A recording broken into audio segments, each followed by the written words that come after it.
Welcome to the How to Be Awesome at Your Job podcast, the show where brilliant professionals share how to sharpen the universal skills required to flourish at work. Enjoy more career fun, wins, meaning, and money with your host, Pete Michels.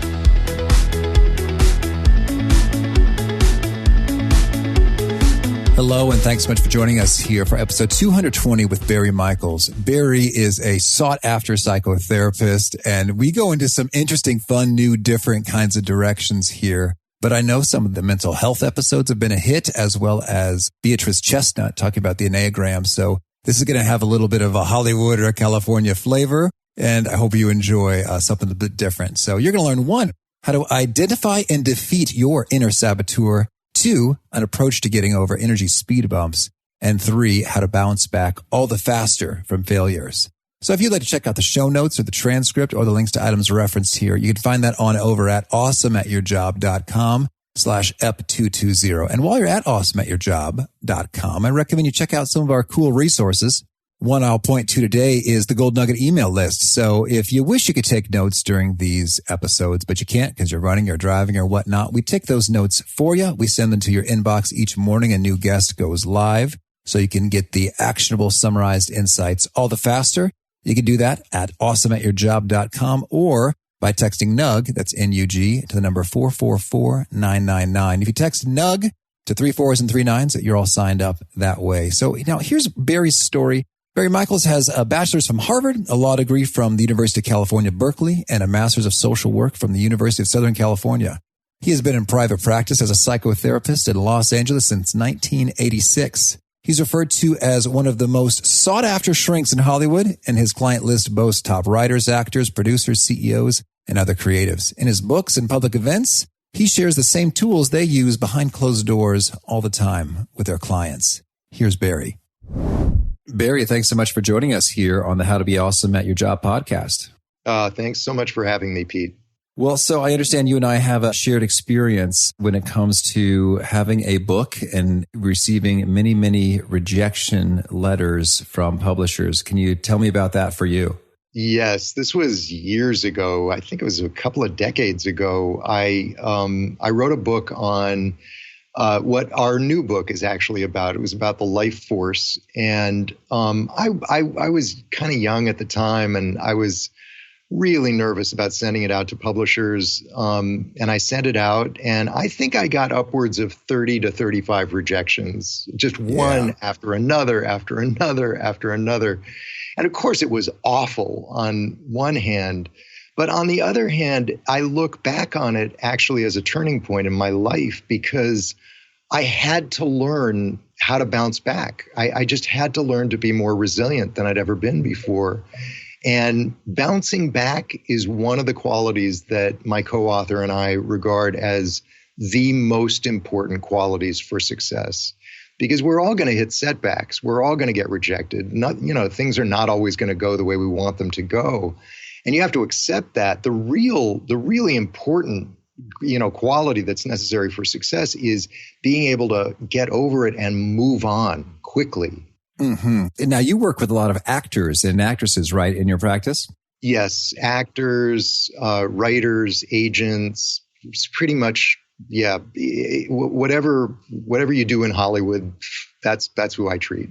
Well, yeah, I imagine that is a world just full of experiencing, rejection and ego wrapped up in it. And so you have an experience that serves you well, I guess, with this clientele. It does. It really does. Because yes, you're right. Particularly for actors and writers, there's a tremendous amount of rejection. In fact, if you haven't been rejected, there's no way you can be successful because you haven't been putting yourself out enough.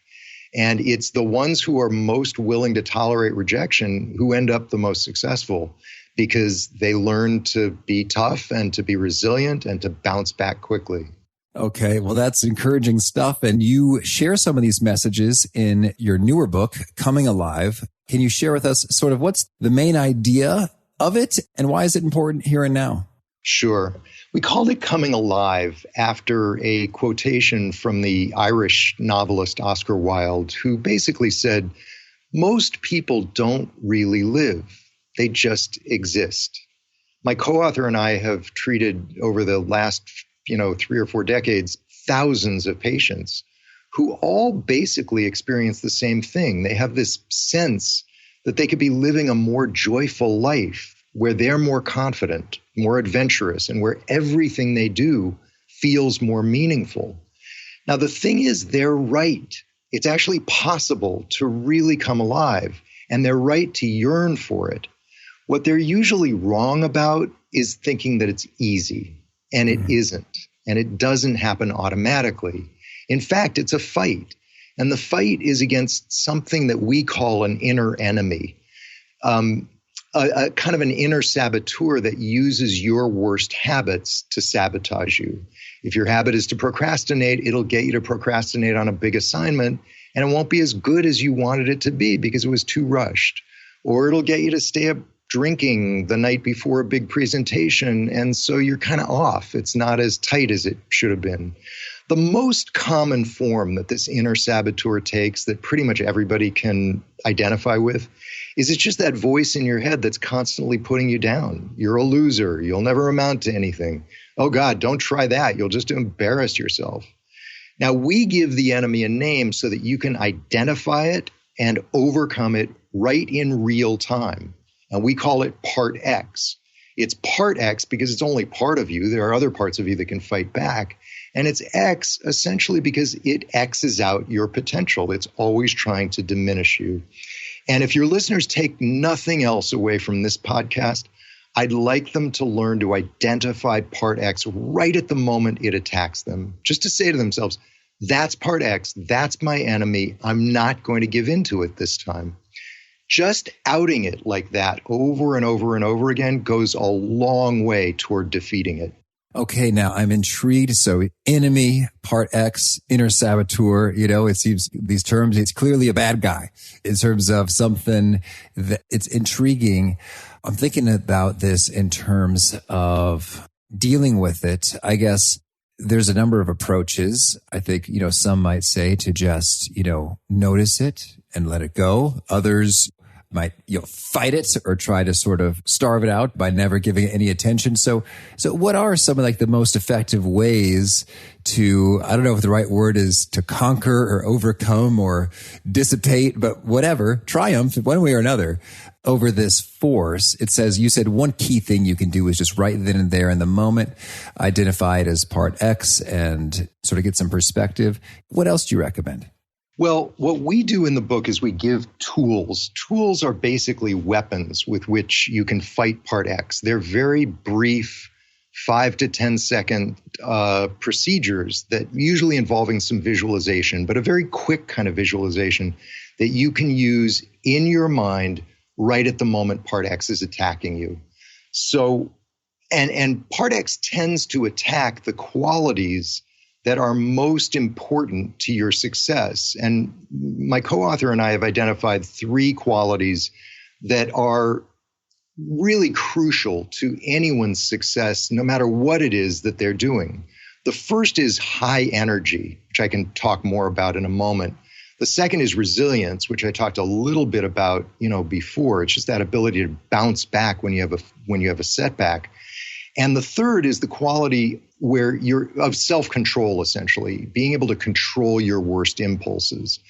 It might not seem like controlling your impulses when you're at home, off the job, are important to your work ethic, but they are incredibly. What you do when you're not at work really affects the kind of energy you bring when you are at work. So these are qualities that you can work on, not just at work, but when you're at home, when you're out with friends, basically all the time. And you'll see that Part X tries to undermine them consistently.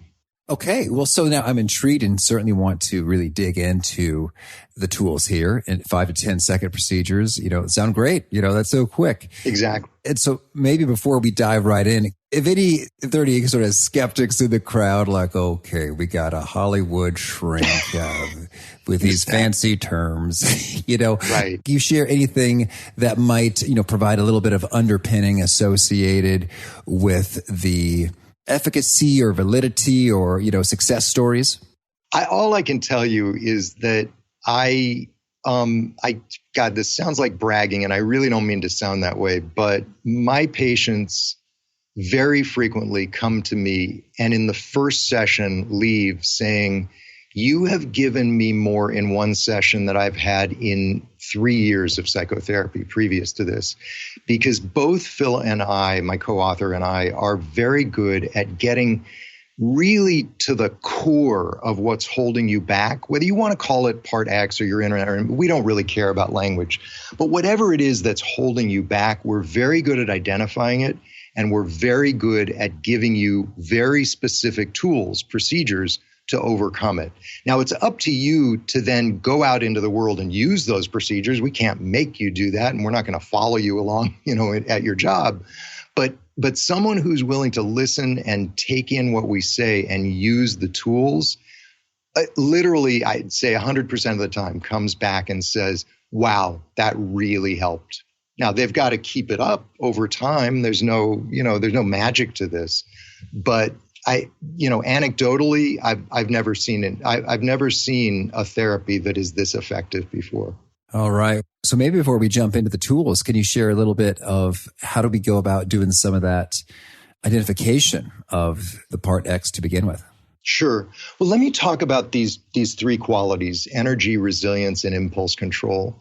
Energy is a really important quality for success. What makes people shine at work isn't what you'd expect. It's not IQ. It's not the college you went to. It's not the family you grew up in. It's not even the number of successes you've had.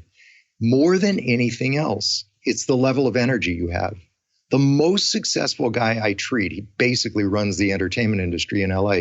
He went to a college I'd never heard of. He never thought that he was smart, and he suffered a million setbacks.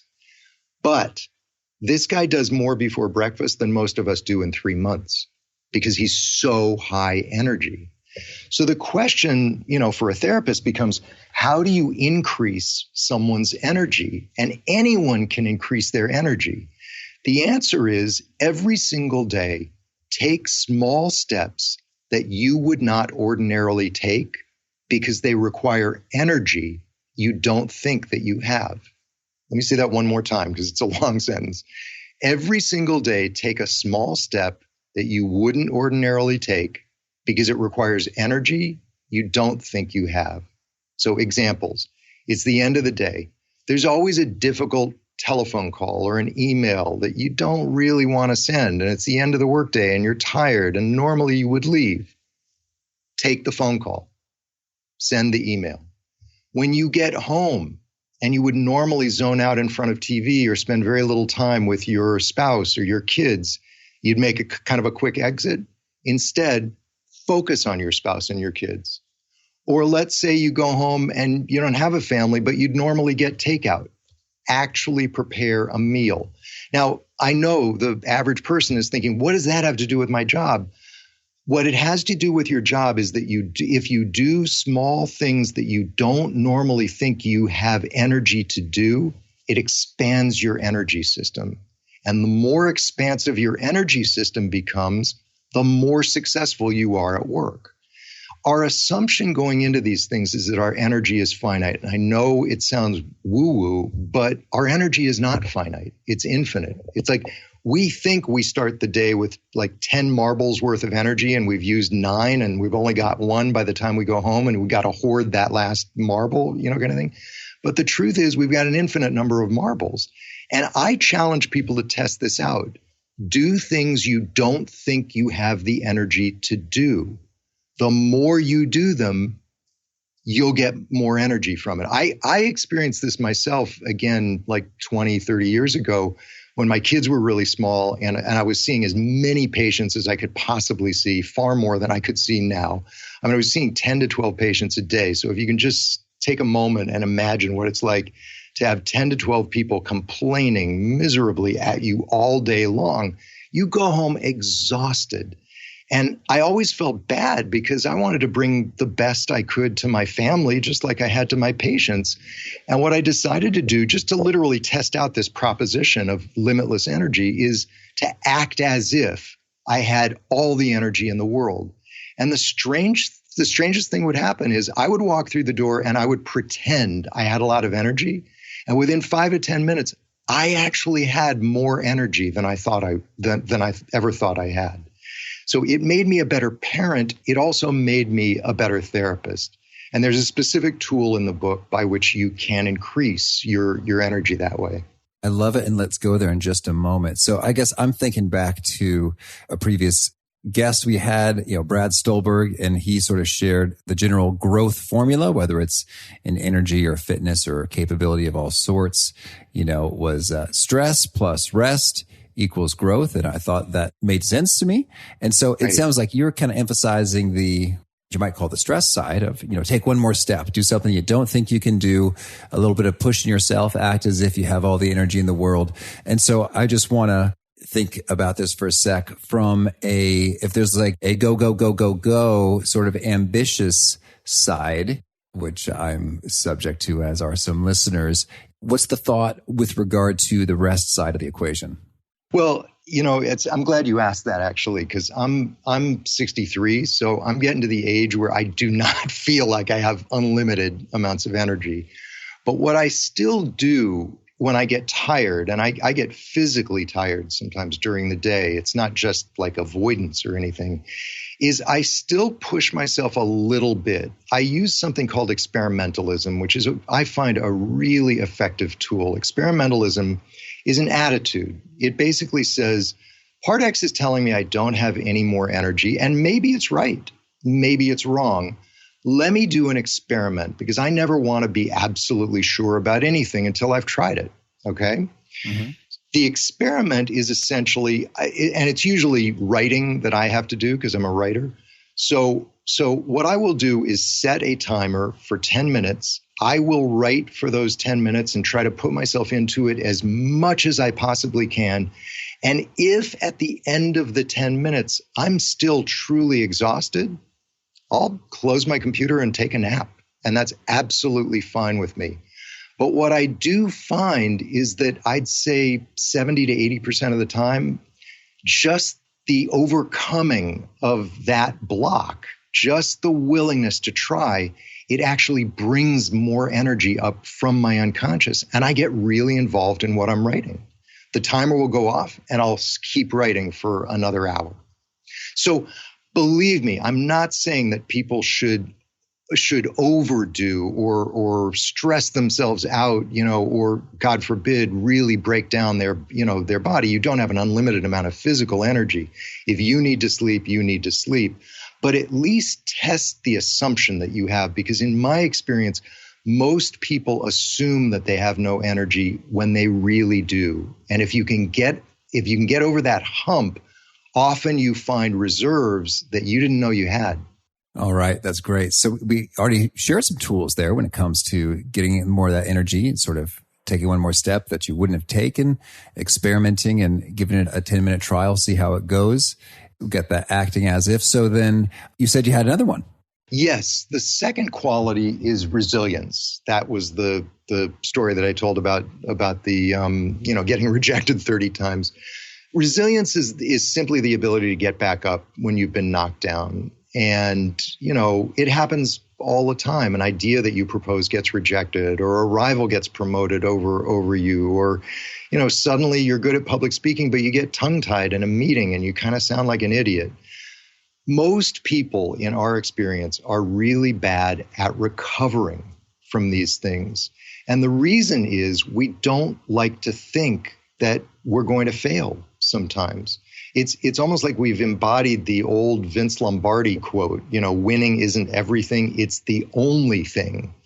And in a certain sense, it's a terrible philosophy, because if winning is the only acceptable thing, that leaves us completely unprepared for the inevitable, which is you're not always going to win.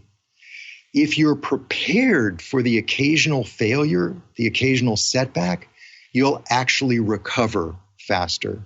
So I like the quote from the ancient Chinese philosopher Confucius, who said, "Our greatest glory is not in never falling, it's in rising whenever we fall." So this really speaks to the difference between real confidence and false confidence. False confidence is this kind of unconscious belief that bad things won't happen to us. Real confidence is the certainty that bad things will happen to us and the certainty that we will recover because we've recovered so quickly and so many times in the past. So resilience is another incredibly important quality in terms of success. And again, that's something that you can practice all day, every day. You know, it doesn't have to just be at work. Okay. So then in terms of, picking yourself up and rising and having the certainty and expectation that this is going to happen, is there anything else to do or think or say?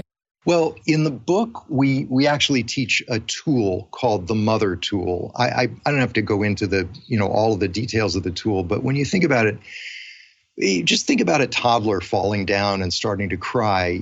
At that moment, it needs love and support to get back up. Now, a toddler gets it from his mother or his father. As an adult, we don't want to rely on our moms and dads anymore. They might not be alive. But what we can rely on is what Carl Jung, the father really of psychoanalysis, called the archetypal mother. The archetypal mother is not your mother or any real person. It's just the essence of mother energy, meaning that there's a source of love, unconditional love in the world. There's someone out there who loves you as you are with all of your strengths and all of your flaws and who believes in you unreservedly. She sees your potential even when Part X has convinced you don't have any. What the tool teaches you to do is to visualize the archetypal mother and feel her smiling at you confidently. And that's what allows you to get back up again and keep going. Again, it may sound woo-woo. You don't have to believe that any of this is real. Just try the tool and see if it helps, because 90% of the time it actually helps. And if it helps you, that's great. If it doesn't, fire us. We don't, we're not here to win converts. Well, yeah. Well, and it's funny when you say converts, because what I'm thinking of is, oh, yes, I'm familiar with that concept, and it's God. I guess from a Christian Catholic perspective, of which is my background here, it's kind of like that's the idea, is that, God and the Trinity is an eternal exchange of love, and that's just what God is. That's exactly what I'm talking about. And again, people sometimes object to the word God or higher power or whatever, and we're really not dogmatic about the kind of language we use.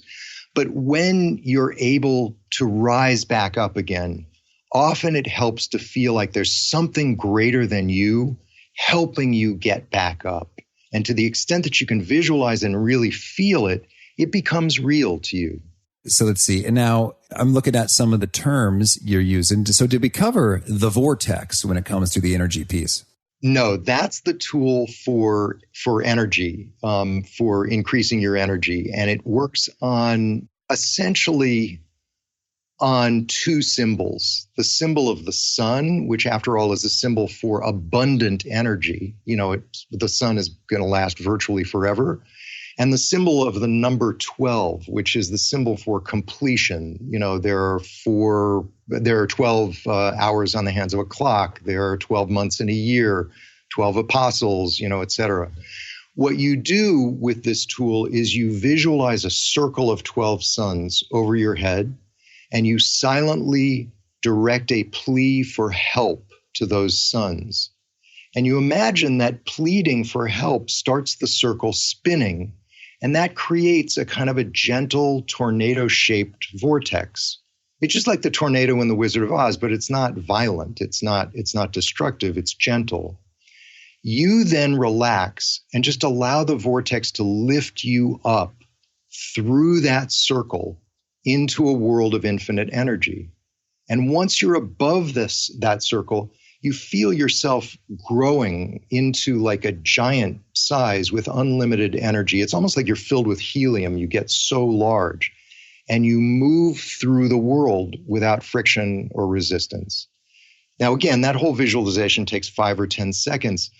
And again, you may feel skeptical of it at first. Many of my patients do, but once I get them to try it, they can actually feel themselves elongating, getting stronger, and getting filled with this kind of energy that then allows them to take the next natural steps that they wouldn't normally take. And if it does that, we've done our job. Okay, so we're imagining 12 suns, and they're spinning, they're rotating, and then so doing, it forms a vortex, which sort of transports us, kind of like a tornado in The Wizard of Oz. And that's the visualization. That's exactly right. Well, I mean, you're right. It's something I have not done before. It's intriguing, but you're right. If it's 10 seconds and has the potential for high impact, it's certainly worth a shot. Exactly. And all of these things, interestingly enough, have mythological antecedents. You know, there was a race of gods prior to the Olympian gods that most of us are familiar with, like Zeus and Hera, you know, et cetera. They were called the Titans, and they were mythical beings that were not governed by physical forces like the force of gravity. So they grew to enormous size.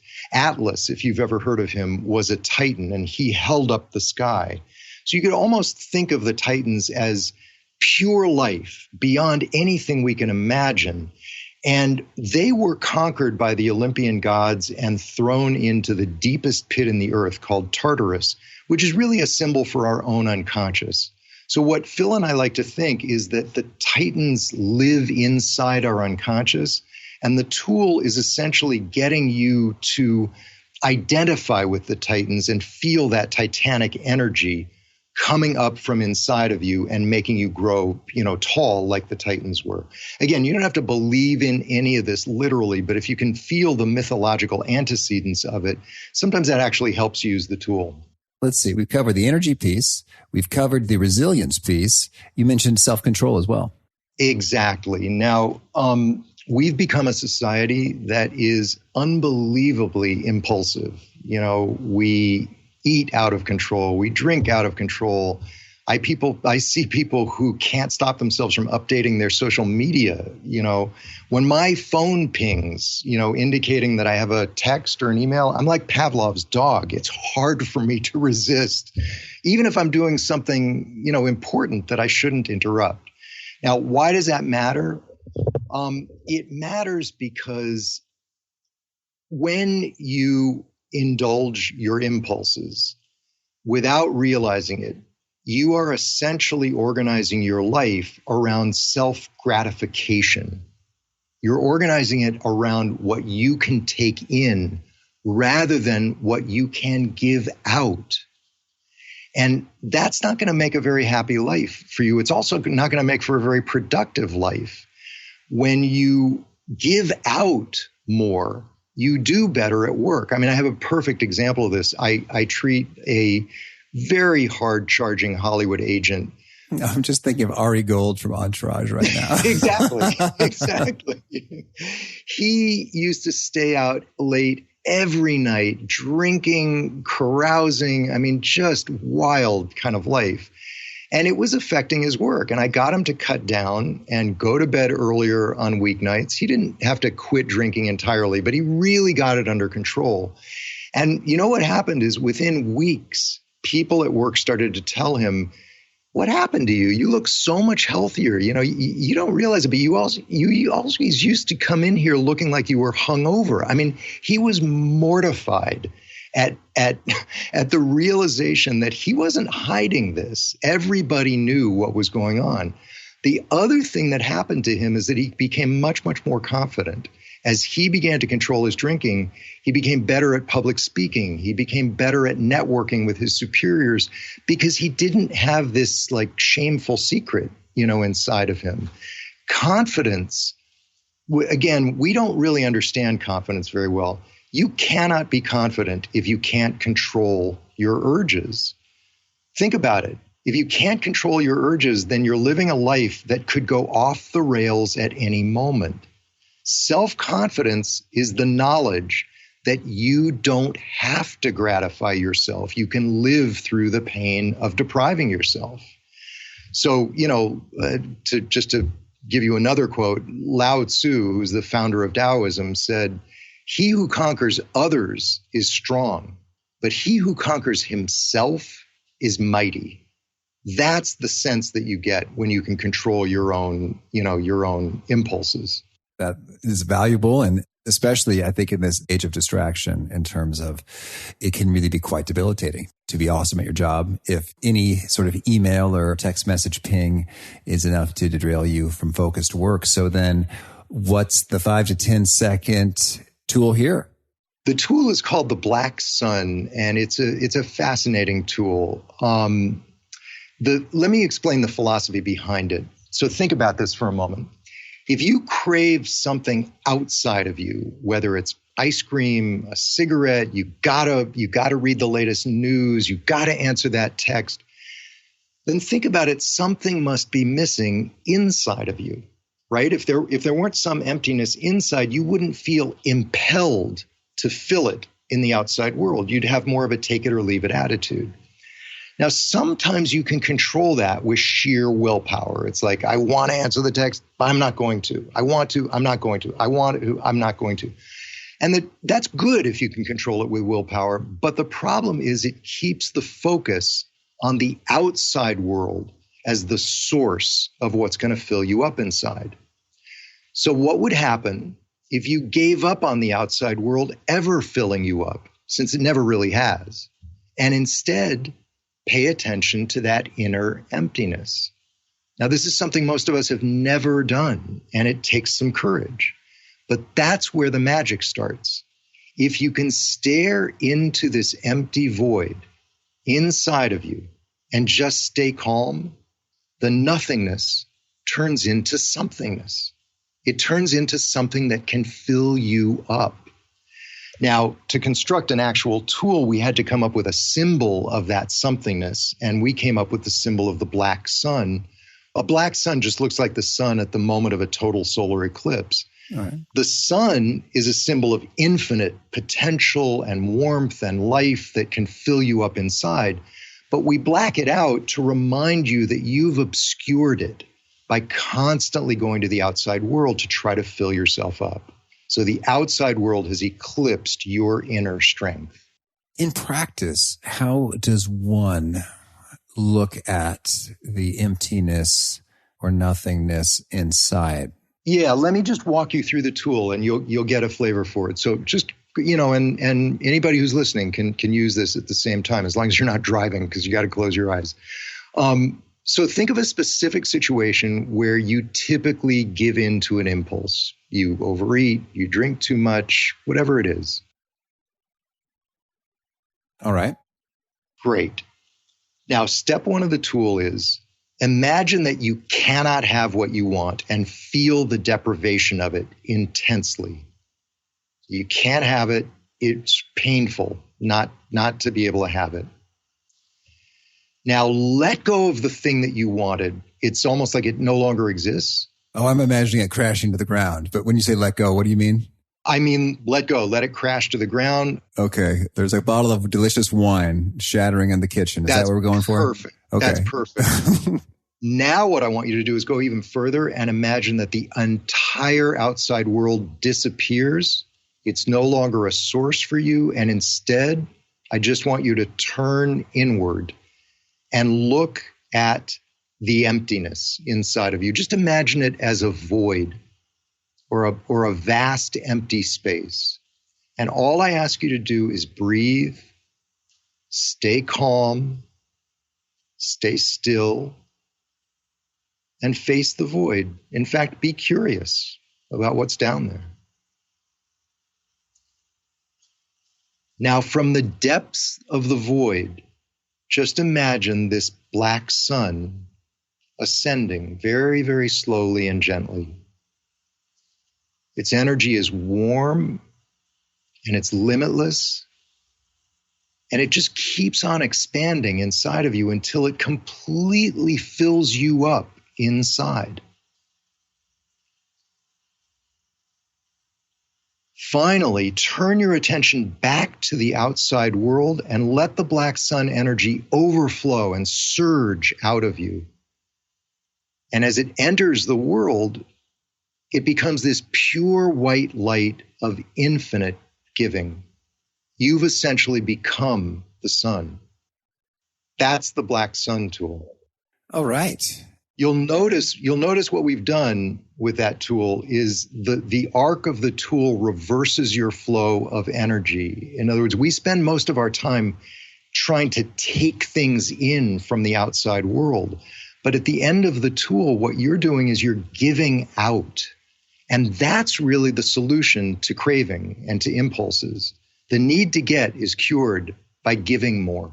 Yeah, that's interesting. I mean, I'm picking up a difference, I suppose, in terms of desire. Exactly.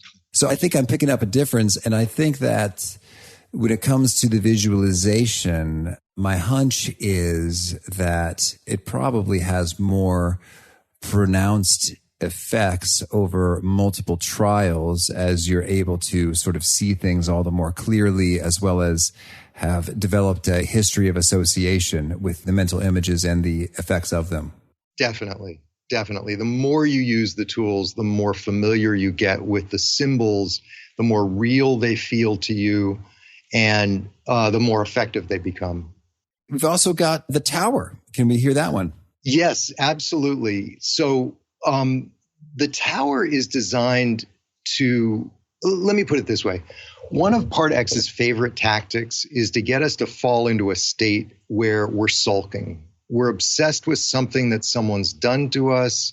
We call it a victim state. None of us likes to think of ourselves as victims, but everyone falls into this state at some point. Everyone throws themselves what they call in AA, a pity party, essentially.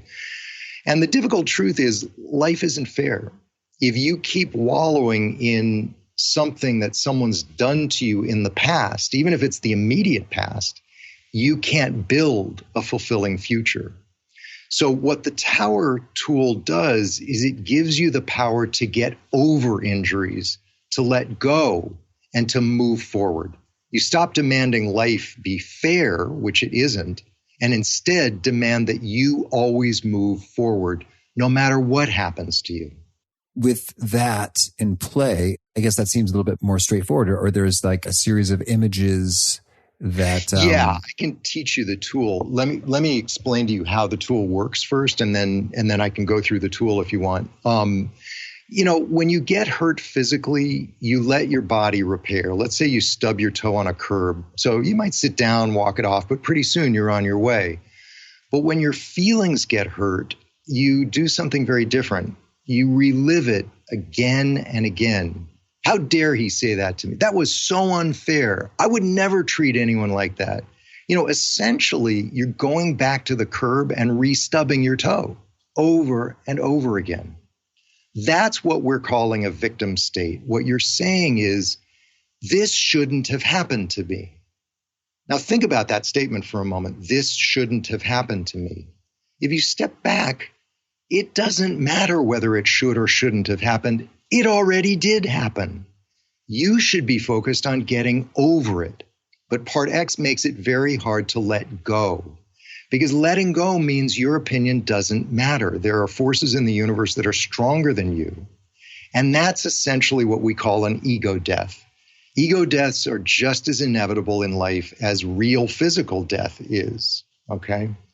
Now, the good news is, if you can let your ego die, you can move on. Little kids' egos aren't as strong as adult egos, so they process injuries really quickly. In other words, like watch a little kid who wants a toy and the parent says no. The kid cries passionately as if his life is coming to an end, and in record time, he's playing happily with something else. We all have that ability inside of us, but for adults, it requires a tool because our egos don't want to let go of it shouldn't have happened.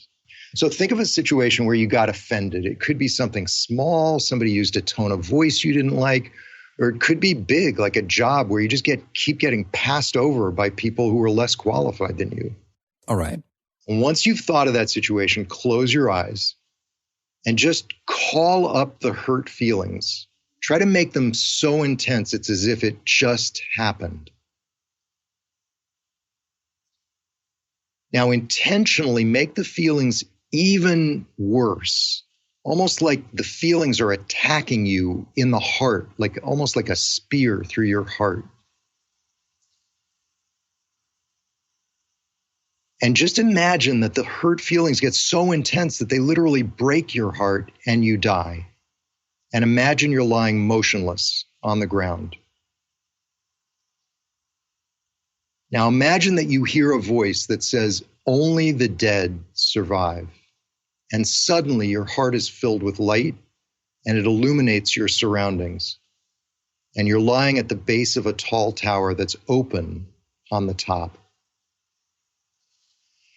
Imagine now that the light lifts you up, and buoyed by it, you effortlessly float up through the tower and out the top, ascending into a perfect blue sky.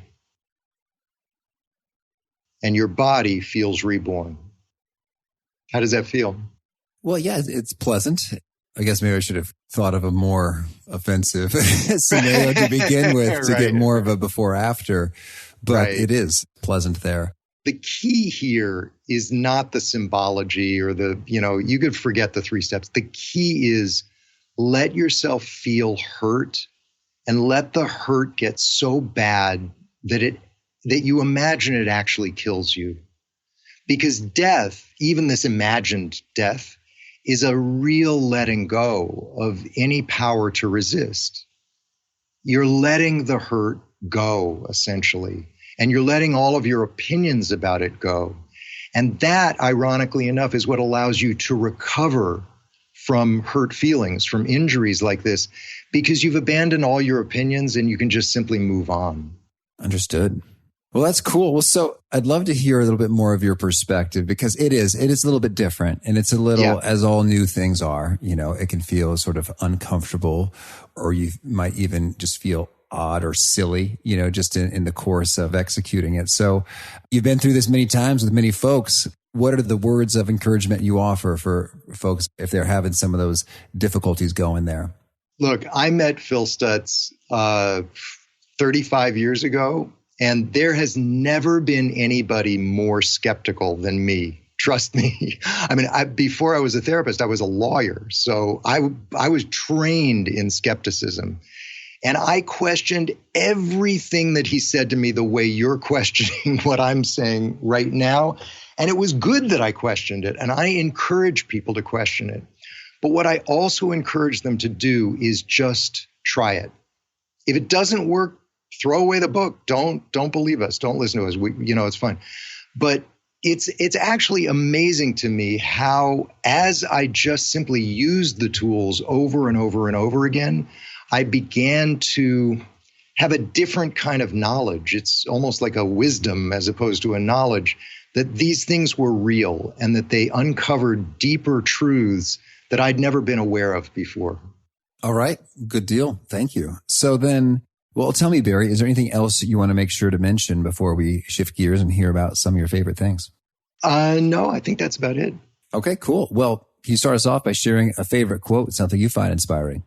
Yes. John Milton in Paradise Lost said, "The mind is a place unto itself and can make a hell of heaven or a heaven of hell," which to me is one of the most profound statements I've ever heard. What it says to me is that if you can begin to control your state of mind, everything in your life gets better. All right. And how about a favorite book? My favorite book is Man's Search for Meaning by Viktor Frankl. Viktor Frankl was a Jewish psychiatrist who was arrested and interned in a number of different concentration camps in Nazi Germany. And I read it whenever I find myself complaining about life, because I feel embarrassed complaining when I read about what he went through and about how brave and how inspired he was, and how even in the midst of those awful circumstances where people were dying of disease, starvation, the gas chambers, everything else, he insisted on being of service to others. So it's a book that just inspires me every time I've read it, and I've read it probably 5 times. Oh, beautiful. Thank you. And how about a favorite tool?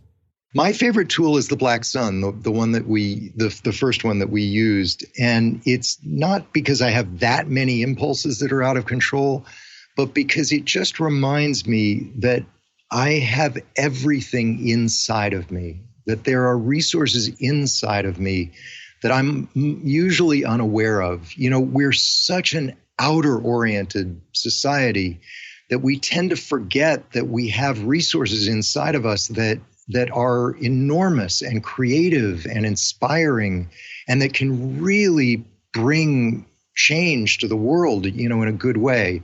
And so it feels like that tool really keeps me balanced in that sense. All right. And how about a favorite habit? It's interesting. I write in a journal every day, probably 2 or 3 pages. It doesn't have to be that long. I'm a writer, so it comes easily to me. I write down my dreams. I write down what I'm feeling. And then I always end with a challenge to myself for that day. I challenge you to, whatever it is, to care even more about your patients than you normally do. Or I challenge you to be more blunt in telling your patients the truth about themselves, even though they might not want to hear it, because that's your job, kind of thing.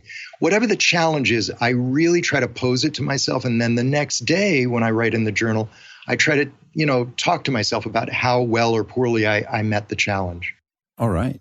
And tell me, is there a particular nugget you share in your practice or your writings that seems to really connect and resonate with folks such that they are kind of repeating it to you and saying it's been super impactful? Are there any Barry original quotes that really hit the mark? I don't know if it's an original quote, but I've never, ever failed doing whatever is scariest for me. I've been afraid of public speaking most of my life. And just in the last 5 years, I've really gotten into giving workshops, and I was terrified doing them. I'll never forget the first 3 or 4 of them. I would wake up in the morning literally feeling like a condemned man going to the gallows. I mean, it felt that bad. No, please don't make me do this. But I've done it so much now, and it's so fulfilling and so inspiring to me that I realized that you can pretty much never go wrong doing the things that you're really frightened of, because Part X wouldn't be trying so hard to scare you if it didn't know better than you do that this is something that's really going to fulfill your potential. So I've actually, weirdly enough, learned to use Part X as kind of a guide in a strange way. If it's working really hard to stop me from doing something, that's the thing I figure I really need to focus my energy on. And it's never gone wrong. It actually has become, in a weird way, a guide for me. You mentioned that you're Christian. It's always been interesting to me that the Christian name for the devil is Lucifer, which is obviously Lucifer is evil. But on the other hand, the root of that word is 2 Latin words that means bringer of light. Lux means light, and fair means to bring. And so in a strange way, if you can be aware of the devil working against you, you can actually attack the very areas it's trying to hold you back in. And you can become yourself. You can fulfill your highest potential. Well, that's a fabulous concluding note. Bring some light and hope into perspective. So Barry, thanks so much for this and for bringing a new set of perspectives, a voice that we haven't heard here before, talking psychotherapy, and it's cool. So I very much appreciate you bringing your tips and tools, which I think will be put to very good use. So can you share, if folks want to learn more or get in touch, where would you point them? To our website, which is thetoolsbook.com. And it's got all kinds of tools and other information, a newsletter you can sign up for, a podcast that we're doing, and all kinds of good stuff there. Perfect. Well, Barry, thanks again. Thank you very much, Pete. I really enjoyed it. Well, I hope you enjoyed that conversation. It's a little bit different, but sometimes different is just the right thing. And we like to hear from many different styles and voices and approaches to help you be awesome at your job. So I encourage you to give that a shot, even if it feels a little weird, a little bit different. See if it has results for you. And if not, like Barry says, just throw it out. But either way, I think it's pretty compelling how with these concentrated, conscientious efforts to monitor what you're thinking and direct your attention and visualization in particular directions can have powerful impacts, whether you want to visualize 12 suns spinning or something else. It's well worth it, I think, at times to take a moment, take a breath, and then proactively direct your thinking and visualization toward a positive end. So that's a theme we've heard from a number of places like Louisa Jewell and the Visualizing Success in the Process and others. So give it a shot and let me know what you're thinking. Do you dig these alternative voices? Or are you like, Pete, this is really too weird for me. Yeah, let's stick to the other stuff. I always love hearing what you think and trying out new stuff. I'm at pete@awesomeatyourjob.com. And if you haven't already, I hope you push subscribe to hear from our next guest. It's Celeste Headley. She's got one of the most popular TED Talks ever with 11 million views, 10 ways to have a better conversation. And we're going to cover some of those ways to have better conversations in your work environments to flourish all the more. So I hope to catch you then, and peace. Thanks for joining us for today's episode. To get the most out of this conversation, visit awesomeatyourjob.com to find today's show notes, transcript, and infographic summary cheat sheet. For more entertaining professional skill sharpening, be sure to subscribe to catch the next episode of How to Be Awesome at Your Job.